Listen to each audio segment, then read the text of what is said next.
झारखंड में गांव के बेरोजगारों को उनके ही गांव में रोजगार देने की योजना फेल हो रही है। अब मजदूरों को उनके गांव में ही रोजगार देना संभव नहीं हो रहा है। ऐसा मनरेगा की योजनाओं का नया नियम लागू कर देने से हो गया है। ग्रामीण विकास मंत्री आलमगीर आलम ने कहा कि केंद्र की भाजपा सरकार ने सबसे अहम मनरेगा का बजट घाट दिया, जिससे अब गरीबों को रोजगार देना मुश्किल हो गया है। केंद्र सरकार के नए नियम के तहत अब हर पंचायत में एक बार मात्र 20 योजना ली जा सकती है। इन योजनाओं के समाप्ति के बाद ही नई योजना ली जा सकती है। सिमडेगा जिला बानो प्रखंड अंतर्गत तुकौली पंचायत में जंगली हाथी का कहर देखने को मिला। सिकुड़ता निवासी मंगला लोहरा के घर देर रात जंगली हाथी ने हमला कर दिया। घर में रखे अनाज को बर्बाद, कई चीज़ों को ध्वस्त कर दिया। वही घर में सो रहे मंगला लोहरा उनकी पत्नी सोहावती लोहरा इन हाथी ने घायल कर दिया, जिसके बाद ग्रामीणों ने वन विभाग को कौली पंचायत मुखिया को घटना की जानकारी दी। घटनास्थल पर पहुंचे वन विभाग के मुखिया की मदद से घायल दंपति को इलाज के लिए प्राथमिक स्वास्थ्य केंद्र भेजा गया। रांची में साइबर ठगी के मामले सामने आया है। इस बार बैंक में नौकरी के नाम पर साइबर ठगी हुई है। अपराधियों ने एक युवक के खाते में 1,60,000 रुपये उड़ा लिया। पूरा मामला सदर थाना क्षेत्र का है। राजधानी रांची में साइबर ठगी के दायरा हर दिन और व्यापक हो रहा है। अज्ञात स्थान पर बैठकर फोन के माध्यम से ही साइबर अपराधी हर रोज किसी न किसी के खाते में पैसे गायब कर दे रहे हैं।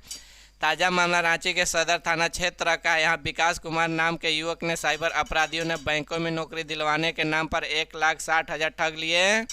मामलों को लेकर विकास ने रांची के सदर थाना क्षेत्र में प्राथमिक दर्ज करवाई।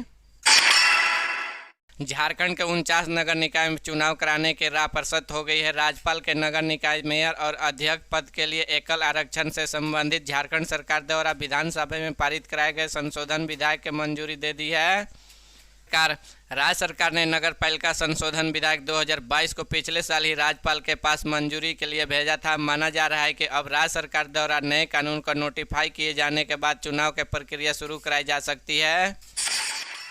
पाकुड़ में रोजगार मेले का आयोजन किया गया। इस मेले में दर्जनों बेरोजगार युवक युवतियों को ऑन शॉट नौकरी दी गई, जिन्हें डीसी के हाथों नियुक्ति पत्र दिया गया।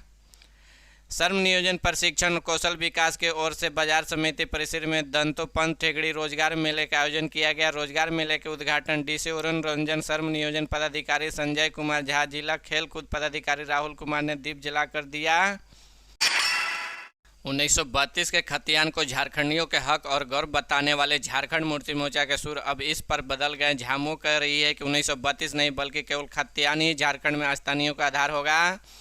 झामू के केंद्रीय महासचिव सुप्रियो भट्टाचार्य ने एक स्थानीय हिंदी न्यूज वेबसाइट से बातचीत में कहा कि जिसके पास खतियानी होगा, जमीन के दस्तावेज होंगे, वही स्थानीयता का आधार होगा। गौरतलब है कि मुख्यमंत्री ने एक और 1932 को खतियानी को लेकर जन समर्थन जुटाने के इरादे से खतियानी जोहार यात्रा निकाल रखी है। अब सुप्रियो भट्टाचार्य के बयान में सरकार और पार्टी के मंशा का विरोधाभास पैदा हो रहा है। देखना होगा कि इस पर अंतिम फैसला क्या होगा। मुख्यमंत्री हेमंत सोरेन खतियानी जोहार यात्रा के तहत आज लातेहार में जनसभा में संबोधित करेंगे। जिला खेल स्टेडियम में खतियानी जोहार यात्रा कार्यक्रम का आयोजन किया गया। मुख्यमंत्री आज कार्यक्रम में कई योजना का उद्घाटन और शिलान्यास करेंगे, साथ ही करोड़ों रुपए का परिसंपत्तियों का वितरण करेंगे। चतरा में कल सीएम खतियानी जोहार यात्रा कार्यक्रम के जनसभा में संबोधित करने के बाद लातेहार पहुंचे। पहले दिन मुख्यमंत्री हेमंत सोरेन ने बैक टू बैंक कई योजना का औचक निरीक्षण किया। आगमन में तुरंत बाद मुख्यमंत्री समनालय परिसर पहुंचे, जहां फूलों झानो कैंटीन के निरीक्षण किए। इसके बाद +2 हाई स्कूल पहुंचे, जहां नवनिर्मित भवन के निरीक्षण किए। फिर मुख्यमंत्री आदिवासी छात्रावास पहुंचे। केंद्रीय आदिवासी मामलों के मंत्री अर्जुन मुंडा के पीए के बेटे ने आत्महत्या कर ली। मंत्री अर्जुन मुंडा के पीए शिव कुमार के 26 वर्षीय बेटे रोहित कुमार ने फांसी लगाकर आत्महत्या कर ली। टेल्को सेक्टर मार्केट स्थित क्वार्टर नंबर 2 के ही है। बताया जाता है कि रोहित ने देर रात ही फांसी लगा ली थी। परिजनों के सुबह इसकी जानकारी मिली। घटना के संबंध में मिली जानकारी के मुताबिक मंगलवार की सुबह जब परिजन रोहित को जगाने उसके कमरे में पहुंचे तो कई बार आवाज़ देने के बाद भी दरवाज़ा नहीं खुला। स्थानीय लोगों के सहयोग से कमरे का दरवाज़ा तोड़कर अंदर घुसे तो रोहित को फंदे से लटकता पाया।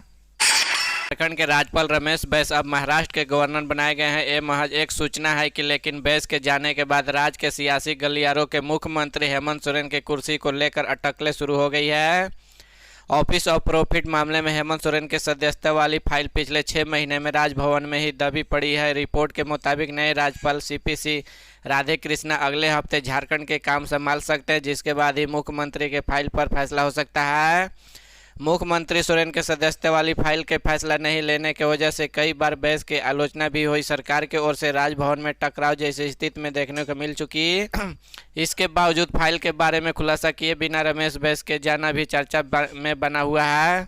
बीजेपी का आरोप है कि मुताबिक मुख्यमंत्री बनने के बाद हेमंत सोरेन ने रांची के अनगढ़ा में 28 डिसमिल पत्थर माइनिंग लीज के पर ले लिया।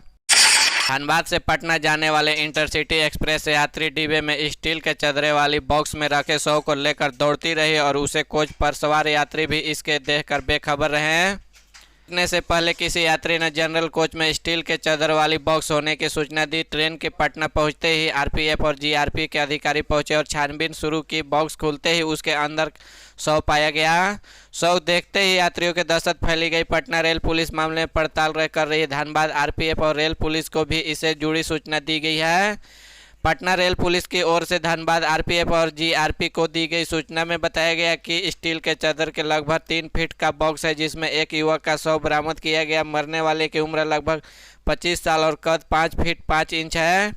काला शर्ट और उसके रंग का जीन्स पहने हुए उसकी पहचान नहीं हो सकी है।